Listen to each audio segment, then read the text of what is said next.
Fala galerinha do terceiro ano, aqui é o professor Billy de Arte do Colégio Ateneu e vamos para a nossa 17ª aula. Pessoal, última aula do ano, olha, caderno 12, capítulo 2, página 12, tá? Técnicas da arte. A gente está vendo aí uma obra chamada Mundus Admirabilis, em latim Mundo Maravilhoso, né, da Regina Silveira, feita em 2007 no CCBB. Hoje está no CCBB de Brasília, no Centro Cultural Banco do Brasil da cidade de Brasília. A Regina Silveira é uma artista brasileira, nasceu em Porto Alegre, e é uma artista plástica, né? E também é professora. Hoje está com 83 anos, hoje assim, 2023, né? Bom, pessoal, as técnicas são parte dos elementos básicos do exercício artístico. Um dos primeiros problemas a ser solucionados pelo profissional criativo é a forma do seu trabalho. Então, para executar uma obra, o artista ele precisa planejar e decidir qual é a melhor abordagem conceitual e a técnica que será aplicada.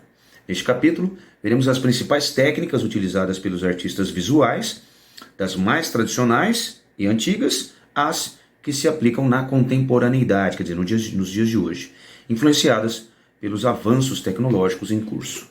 Tá? Bom, vamos primeiro para as técnicas bidimensionais. A gente está vendo aí um rascunho de Leonardo da Vinci que serviriam de estudo para a sua pintura A Última Ceia. Gente, isso é um rascunho, olha que coisa impressionante, né? Bom, Leonardo da Vinci dispensa comentário, né? O grande Leonardo de Ser Piero da Vinci. E ele foi um polímata, que a gente fala polímata, né? Que é conhecedor de várias, de várias coisas, né? Várias áreas. Nasceu na Itália, é uma das figuras mais importantes do Alto Renascimento, que se destacou aí como cientista, matemático, engenheiro, inventor, anatomista, pintor, escultor, arquiteto, botânico, poeta e músico. Anatomista que conhece o corpo humano muito bem, né? E botânico conhece as plantas, enfim. Fantástico. E A Última Ceia é aquela pintura, um afresco, né? Que é quando você pinta com argamassa ainda fresca, que é uma argamassa de estuque que eles falam, que é tipo um gesso, assim, um cal, mistura com água, e aí você pinta em cima desse gesso, aí há uma reação química, a tinta fica indelével, fazendo parte da estrutura. Quer dizer, você pode até riscar assim que não sai a tinta, não descasca. Então demora muito mais tempo para a pintura se desfazer. Então foi feito um afresco da Última Ceia, enfim, na igreja de Santa Maria delle Grazie. A Última Ceia é aquela última refeição que Jesus fez com seus apóstolos, né? Bom, então aquele é um rascunho. Então as técnicas bidimensionais podem ser consideradas as mais antigas e tradicionais da arte. Toda e qualquer expressão artística que esteja disposta sobre uma superfície plana é caracterizada como uma obra bidimensional. O desenho é uma dessas técnicas mais populares, por ser muito utilizado como base para ilustrar o desenvolvimento de um projeto artístico, como uma pintura ou escultura, ou mesmo a arte finalizada em si. Para desenhar, o artista pode utilizar diversos materiais, entre eles lápis, o carvão, o giz pastel seco e o oleoso, as canetas em geral, o nanquim, etc. Tem vários tipos, né? Aí você pode ver, é uma obra do Paulo Klimachauskas, desculpa. O sobrenome dele é esse mesmo, Klimachauskas. Chamada Catedral, feita em 2013, feita de nanquim e acrílica, sobre tela, 2 metros por 2,80. É uma obra relativamente grande, tá? O Paulo Klimachauskas, ele apresenta um trabalho inusitado, né? Que a gente pode observar nas telas dele, que a gente até acha que é um desenho simples, mas quando você olha mais de perto, você vê que vai muito além disso, né? Ele é um historiador de formação, o artista mostra seu fascínio pelos números, né? E então você percebe que as linhas são feitas com contas numéricas que sempre termina em 0. Muito interessante. Bom, outro suporte que utiliza a técnica bidimensional é a pintura.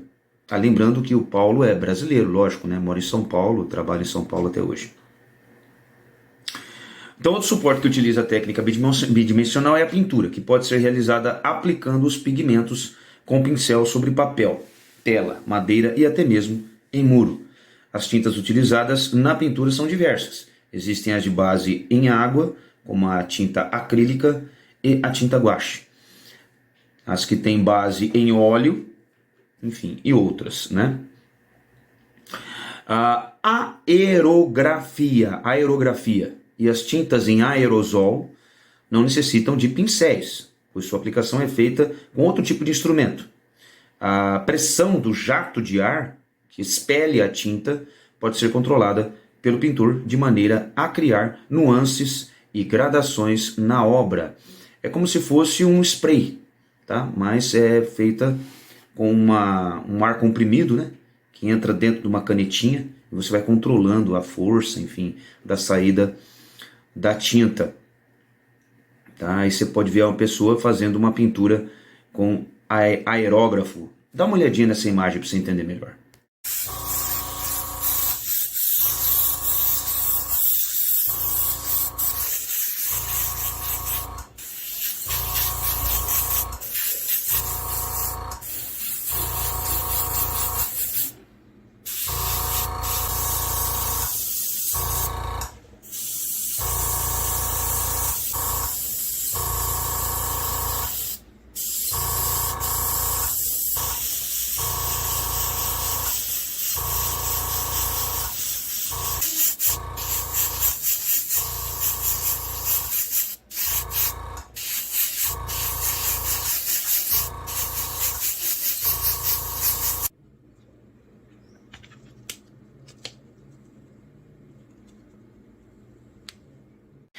Bom, a gravura é uma técnica muito tradicional que permitiu o advento da impressão em grande quantidade, favorecendo o surgimento da imprensa e de livros em grandes tiragens. Consiste em criar impressões em papel a partir do entintamento de uma matriz composta de desenho ou texto, como se fosse um carimbo. Tá? Então são diversas as técnicas da gravura. Temos a gravura em metal, que tem como suporte uma placa metálica preparada com uma superfície isolante, que pode ser a cera de abelha, por exemplo. Com instrumentos específicos, essa cera é escavada, criando o que o artista desejar. Essa área desprovida será corroída pela aplicação de ácidos, que fixam a imagem na placa. Por exemplo, você pode ver aí, é um preparo da matriz em metal com instrumentos especializados, a parte riscada, que remove a cera de proteção, forma baixo relevo, por onde penetra o ácido e faz o buraco no ferro, depois aparecendo a imagem na placa. Dá uma olhadinha como é que é mais ou menos esse processo. Camadinha fina de neutrol, que precisa ser passado com um pincel de cerdas macias, porque senão ele acaba riscando.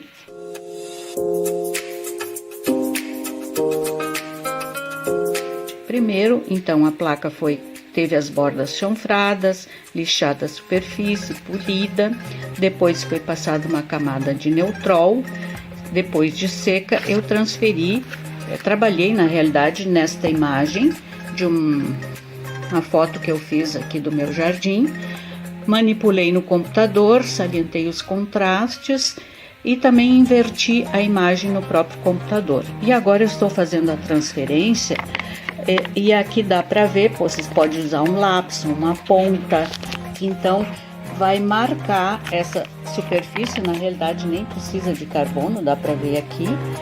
E agora eu estou retirando áreas com uma ponta de metal nessas áreas do desenho para reforçar. Ela não pode ficar desta maneira, porque aqui não aparece o cobre no fundo, mas ela precisa ficar, a gente precisa ver o cobre no fundo para que o ácido possa agir e gravar essas linhas.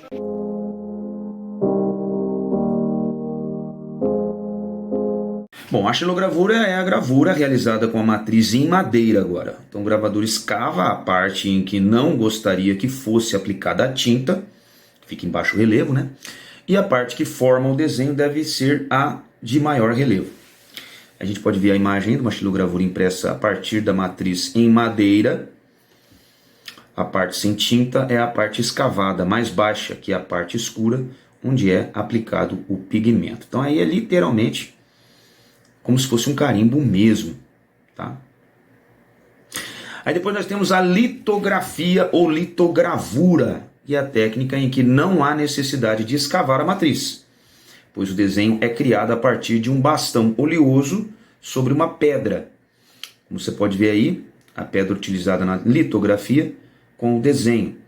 Então você faz o desenho, depois há uma reação química ali, você coloca o papel em cima e vai tirando quantas tiragens você quiser, tá? Dá uma olhadinha aí, acho que você precisa ver essa aí, dá uma olhadinha. A primeira etapa do processo é a ponçagem, ou seja, a lavagem da pedra litográfica.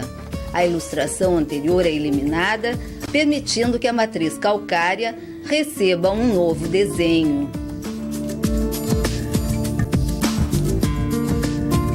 Para desenhar, o aluno usa materiais gordurosos como tuche e lápis e crayon litográficos. O carbonato de cálcio da pedra retém a gordura e a imagem fica memorizada. Neste trabalho, a artista usou o betume como material gorduroso.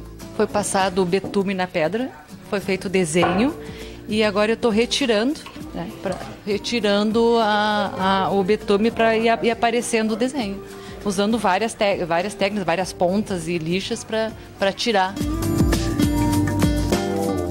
Depois de feito o desenho, o artista tem que colocar nessa superfície da pedra goma arábica, ácido nítrico, ácido fosfórico, ácido tânico, uma combinação de vários ácidos que fazem com que essa imagem fique gravada na pedra.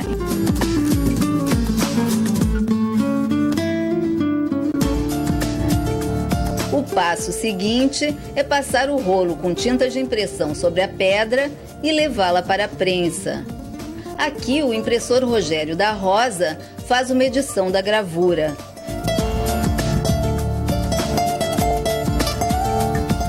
A tinta vai aderir ao desenho, mantendo brancas as partes sem imagens. Para impressões coloridas, deve-se usar uma pedra para cada cor. A aluna Silvia Benetti pretende colocar cores nessa gravura. Ela já foi impressa, tá? Já está pronta e não neste papel. Esse papel é somente para fazer um estudo, para fazer cores. Já está preto e branco, agora vou fazer em azul. Bom, já a serigrafia, que é utilizada até hoje nessas camisetas aqui, ó, essa parte aqui do Ateneu é serigrafia. A serigrafia é uma técnica muito comum na indústria têxtil para a confecção de estampas. Então a matriz é uma tela com uma trama de poliéster fina, parece bem fininha mesmo, parece seda, que sofre um processo de gravação similar ao fotográfico. Então, uma substância sensível à luz é aplicada na trama, onde a imagem é revelada.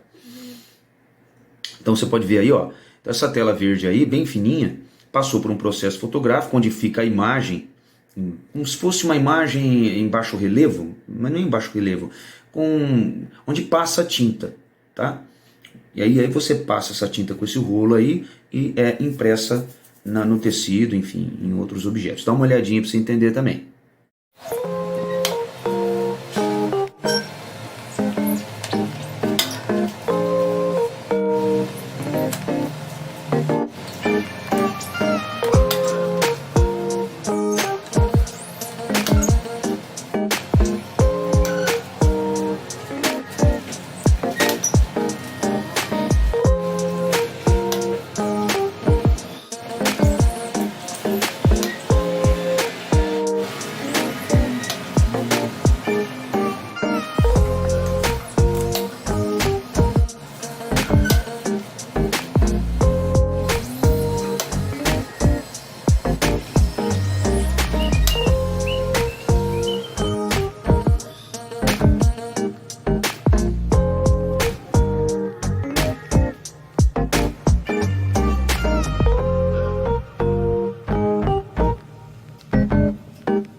todas as técnicas apresentadas, as imagens com diversas cores são obtidas com o auxílio de várias matrizes. Assim, podem ser criadas diferentes matrizes para a composição de um desenho, em que cada uma corresponde a uma cor. No início do século XVI, que vai de 1501 até 1600, os efeitos provocados pela imprensa de Gutenberg já eram perceptíveis nos principados alemães. Sobretudo, quando, por meio da imprensa, houve a popularização dos panfletos críticos do reformista Martinho Lutero. A reforma protestante, deflagrada por Lutero em 1517, passou a ter uma grande recepção entre a população letrada da Alemanha em virtude da circulação de teses e dos panfletos impressos. Posteriormente, uma contribuição ainda maior de Lutero para a história da literatura estaria de mãos dadas com a imprensa de Gutenberg, a tradução da Bíblia do latim para o alemão. Com a Bíblia traduzida para uma língua vulgar, no sentido de que não era clássica como o latim, a demanda por sua leitura também se tornou grande, já que nem toda a população letrada do século XVI dominava o latim. O papel da impressão em tipos móveis foi decisivo para suprir essa demanda no menor tempo possível. Bom, Gutenberg, chamado Johannes J. Laden zum Gutenberg, alemão, né? Ou simplesmente Johannes Gutenberg, é um inventor, gravador e gráfico do Sacro Império Romano Germânico. Tá? Gutenberg desenvolveu um sistema mecânico de tipos móveis que deu início à revolução da imprensa e que é amplamente considerado o invento mais importante do segundo milênio. Tá? E Martinho Lutero, também alemão, tá? Foi um monge agostiniano e professor de teologia, que tornou-se uma das figuras centrais da Reforma Protestante, que foi aí um movimento importante dentro do cristianismo ocidental da Europa, no século XVI, que representou um desafio religioso e político para a Igreja Católica e, em particular, para a autoridade papal, decorrente de que eram percebidos como erros, abusos e discrepâncias cometidos pela Igreja. Bom, só para a gente contextualizar. Continuando, pessoal, agora técnicas da tridimensionalidade. A técnica tridimensional se caracteriza pela presença do volume. Ao espectador é permitido perceber a obra por diversos ângulos. Quando situada sobre um pedestal, podemos ver as laterais, a frente, as costas e a parte superior de uma escultura. É possível apreciar os efeitos da volumetria, segundo as intenções do artista, que correspondem às características do período e do estilo artístico. A gente pode ver uma escultura linda aí, chamada O Impossível, de Maria Martins, feita em 1945, uma escultura em bronze, tá? Hoje faz parte da coleção do Museu de Arte Moderna do Rio de Janeiro, na cidade do Rio de Janeiro, lógico, né? A Maria Martins, ela foi, né, falecida já, foi uma escultora, desenhista, gravurista, pintora, escritora e musicista brasileira, tá?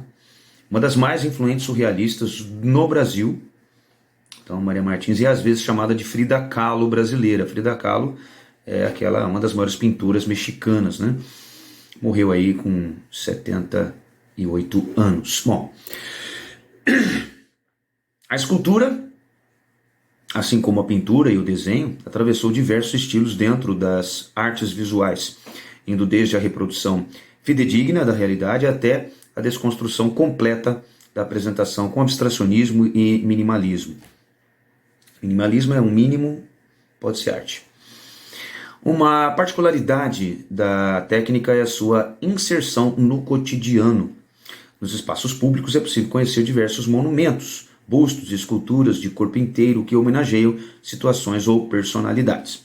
A escultura feita de madeira e de pedra utiliza o método de extração de material. Então o escultor precisa retirar matéria da peça com ferramentas apropriadas para começar a moldar as formas, A escultura de metal utiliza fundição, ou seja, o derretimento do metal escolhido, com ou sem utilização de formas que vão modelar o resultado, né? Você pode ver aí um escultor trabalhando em madeira, tá? Uma produção de peça tradicional da arte santeira em Petrolina, Pernambuco, cidade de Petrolina em Pernambuco. Essa foto é de 2019. Arte santeira é arte em Santos, né? De Santos. Provavelmente ele está fazendo ali a imagem de algum santo. Esculturas produzidas com materiais maleáveis, como cerâmica, porcelana e argila, fazem uso da moldagem e da modelagem, técnicas nas quais costuma-se utilizar as mãos para dar forma à peça. O acabamento, que geralmente passa pela queima da peça, definirá seu aspecto final. Então, quando você faz uma peça em argila, você tem que deixá-la em alta temperatura para aglutinar suas partículas e a peça ficar dura, né? Então, a partir da década de 1960, as possibilidades criativas em escultura foram ampliadas e ganharam novas técnicas e novos suportes. Muitos artistas passaram a utilizar materiais industrializados e novos espaços de criação e exibição de suas obras. Com as instalações contemporâneas, né, um jeito de fazer arte nos dias de hoje, as obras de arte em grandes ambientes acrescentaram novas camadas de interação entre espaço, artista, obra e público. Como você pode ver aí, essa maravilhosa obra de Anish Kapoor, tá? Chamada Cloud Gate, quer dizer, portal das nuvens, né? Numa tradução literal, tá? É uma escultura de aço inoxidável, que é difícil de corroer, né? E está hoje no Millennium Park em Chicago, na cidade de Chicago, nos Estados Unidos. O Anish Kapoor é um artista indo-britânico, né? Que ele veio da Índia, né? E se naturalizou inglês. E ele venceu o prêmio Turner, que é um evento realizado anualmente para atribuição de um prêmio a um artista britânico da área das artes visuais com menos de 50 anos de idade. Hoje ele tem 68, tá? E ele mora na Inglaterra, mora em Londres, tá? Bom, e aí a gente pode ver também Verdes Cruzando Verdes. Olha só que interessante. Mas o nome da obra correta é Verdes Cruzando Verdes, para Piet Mondrian, que carecia de verde. Tudo isso é o nome da obra. De Dan Flavin, feita em 1966, uma escultura minimalista utilizando tubos de luz. Tá? Minimalista porque o menos é mais, né? De repente, poucas coisas assim formam uma ideia. Bem interessante. Bom, o artista citou o Piet Mondrian, que ele chamava Piet Cornelis Mondrian, né? É mais conhecido por Piet Mondrian, que foi um pintor neerlandês, tá? Neerlandês, na Holanda, né? Modernista, criou o movimento artístico neoplasticismo, que foi um movimento artístico de vanguarda, né? Bem abstrato, e colaborou com a revista The Style, que é uma revista chamada O Estilo, né? De um grupo de pintores e arquitetos holandeses que fundaram uma associação de artistas, tá? E depois com as formas da pintura concreta, tá? Ele faleceu aí com 71 anos. Então ele fez referência a Mondrian porque ele realmente não utilizava verde nas suas obras. Então o Dan Flavin é um artista minimalista, como eu falei, né? O minimalismo, que se refere à série de movimentos artísticos, culturais, científicos que percorreram diversos movimentos do século XX, preocuparam-se em fazer uso de poucos elementos fundamentais como base de expressão. Então, quer dizer, o menos é mais, né? Como eu falei. E seu trabalho se caracteriza por instalações, que é aquela modificação daquele ambiente ali provisoriamente, né? Pinturas e esculturas, entre outros, tá? Bom, aí você pode ver chama Coca-Cola Vase, vaso Coca-Cola, de Ai Weiwei, de 2012, uma escultura de cerâmica. Bom, o Ai Weiwei é um artista, também designer arquitetônico, artista plástico, pintor, comentarista e ativista social chinês, tá? Tá com 65 anos aí. Bom, o objeto de arte, preferencialmente localizado no terreno ambíguo entre pintura e escultura, não esconde conteúdos intrínsecos dentro dele, ou sentidos outros. Sua verdade está na realidade física com que se expõe aos olhos do observador, cujo ponto de vista é fundamental para a apreensão da obra, despida de efeitos decorativos e ou expressivos. Então, os trabalhos de arte nessa concepção são simplesmente objetos materiais e não veículos portadores de ideias ou emoções. Um vocabulário construído de ideias como despojamento, simplicidade e neutralidade, manejado com o auxílio de materiais industriais, vidro, aço, acrílico, etc. É o núcleo do programa da Minimal Art, que é a arte mínima, né? É igual a obra lá do Coca-Cola Vase, né? Chinês, que vive numa ditadura, inclusive ele já foi preso, Ai Weiwei. Então ele pega uma obra, uma escultura que deveria ser decorativa e dá um sentido mais amplo do capitalismo dentro da China, né? Bem interessante. Bom, continuando. Técnicas e tecnologias criativas contemporâneas. Olha só, essa instalação Tropicália, de Hélio Oiticica, feita em 1969, onde as pessoas entram dentro da obra, tá? É uma instalação, um tipo de arte contemporânea, né? O Hélio Oiticica foi um artista visual, escultor, pintor, artista performático e teórico brasileiro, mais conhecido por suas participações no movimento neoconcreto, que é um novo concretismo no Brasil, né? Pelo uso inovador da cor e pelo que mais tarde chamou de arte ambiental. Mudava ali um ambiente ali, né? Que incluía parangolés, que eram aquelas roupas, né? Que ele instigava as pessoas a vestirem aquelas roupas e dançarem, e os penetráveis, como essas instalações aí contemporâneas que as pessoas entram, como a famosa Tropicália que a gente viu agora há pouco. Então o Hélio Oiticica também foi cineasta e escritor, tá? Ele faleceu aí muito jovem, 42 anos, vítima de um derrame, tá? Bom, e a instalação, esse nome Tropicália, deu origem também a um movimento Tropicália, um movimento musical brasileiro da MPB, tá? Inspirou Caetano Veloso a colocar esse nome no movimento. Então a instalação constitui um espaço híbrido, quer dizer que tem várias coisas envolvidas, de experimentação, no qual o artista propõe ao espectador uma vivência mais ativa da obra, fazendo com que o trabalho de arte ganhe sentido com a participação do público. Assim, a partir da disposição de elementos diversos sobre um ambiente, como em uma galeria expositiva, o artista cria uma atmosfera. Esses elementos podem ser sinestésicos, estimulando sensações variadas. Todas as sensações dos seres humanos, das pessoas que vão visitar. Agora, falando um pouco sobre instalação. O termo instalação foi incorporado ao vocábulo das artes visuais na década de 60, designando assemblage. Tá? Designando assemblage ou ambiente construído em espaços de galerias e museus. Lembrando que o termo assemblage, tá? Assemblage é um termo francês, tá? Trazido aí a arte por Jean Dupfer, que foi um pintor francês, que é usado para definir colagens com objetos, tá? Um tipo de arte contemporânea também, e materiais tridimensionais. No caso, a instalação é uma assemblagem. Certos trabalhos minimalistas, quer dizer, onde o mínimo é mais, e as instalações, quais são os limites, né?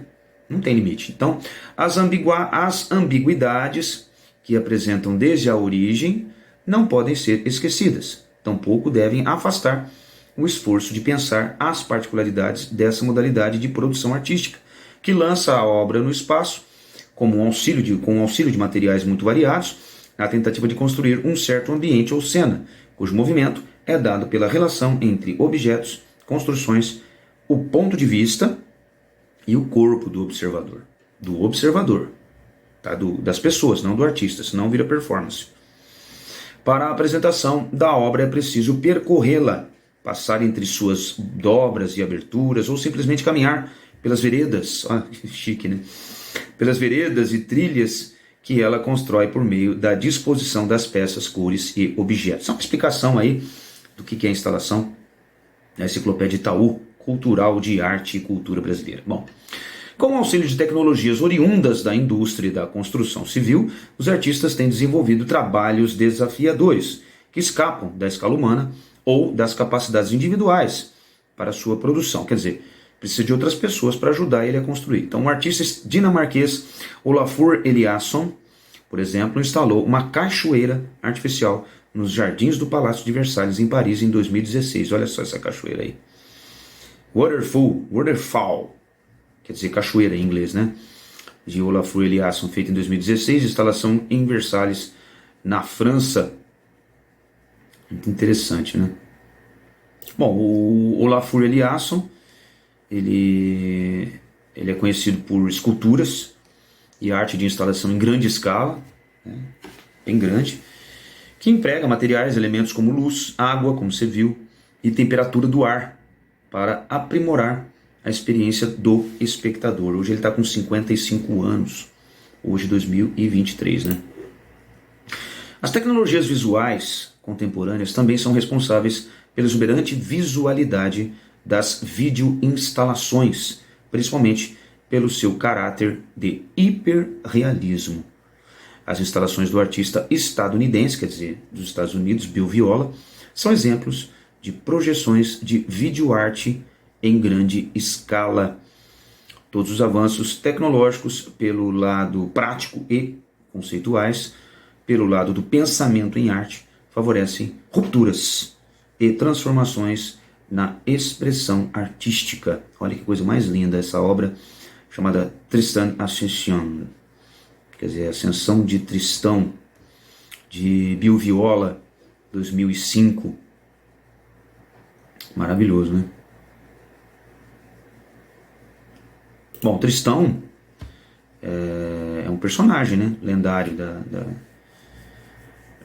principalmente daquela lenda Tristão e Isolda, né? Tristão e Isolda, que é uma história sobre o trágico amor entre o cavaleiro Tristão, originário da Cornualha, e a princesa irlandesa Isolda.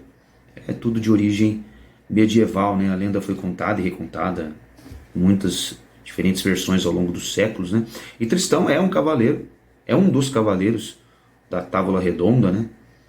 E aparece aí como um dos personagens principais da obra Tristão e Isolda de Wagner, grande Wagner, né? Um compositor, maestro, compositor, diretor de teatro também, enfim. E ele fez essa ópera aí, Tristão e Isolda. Dá uma escutadinha aí na obra.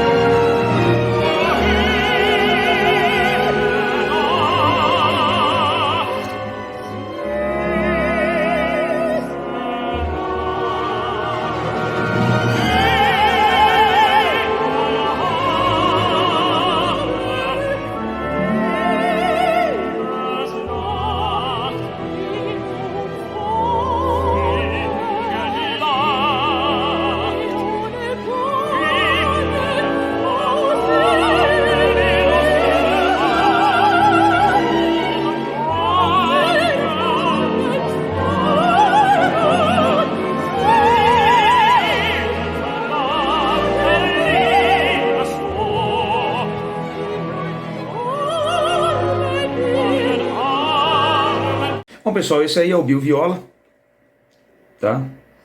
Ele é um dos maiores videoartistas dos Estados Unidos, tá? Ele tá aí com 71 anos hoje, mora em Nova York, tá? E para encerrar, mas ele é músico, ele é compositor, diretor de fotografia, diretor de cinema, roteirista, artista da instalação, produtor de televisão, artista multimídia, artista visual, é fantástico.